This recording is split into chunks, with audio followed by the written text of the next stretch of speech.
عبرتناک انجام۔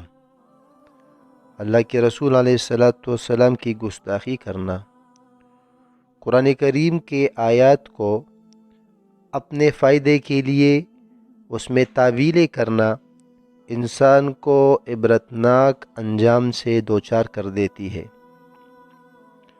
مصر کے مشہور عالم شیخ احمد شاکر رحمہ اللہ کہتے ہیں کہ مصر کے گورنر نے نابینا ادیب طٰہٰ حسین کو ایوارڈ سے نوازا اور اس کی عزت و تکریم کی، تو جمعہ کی نماز میں ایک خطیب نے اس گورنر کی مدح سرائی شروع کی۔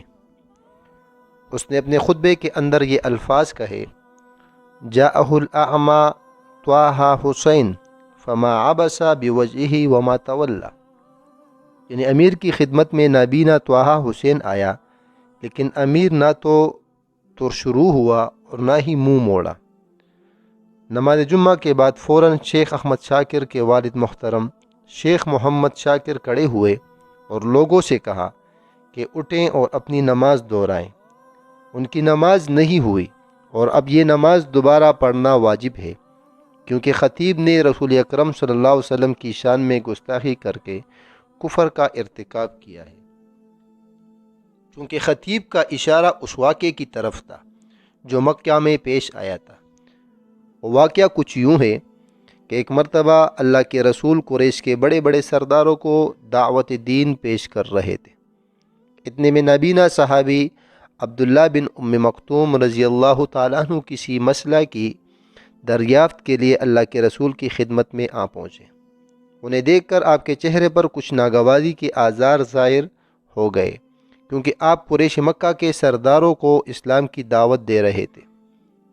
اس پر اللہ تعالیٰ نے اپنے رسول کو تنبیہ کرتے ہوئے فرمایا: عبس و تولی ان جاءہ الاعمی، وہ ترشرو ہوا اور منہ موڑ لیا صرف اس لیے کہ اس کے پاس ایک نابینا آیا۔ تو اس شخص نے اللہ کے رسول علیہ الصلاۃ والسلام کی گستاخی کی، اور اللہ تعالیٰ نے اس مجرم کو، خطیب کو، یوں ہی نہیں چھوڑا بلکہ اس دنیا میں بھی اس کا برا حشر کیا، اور آخرت میں جو کچھ سزا تیار کر رکھی ہے وہ تو ہے ہی۔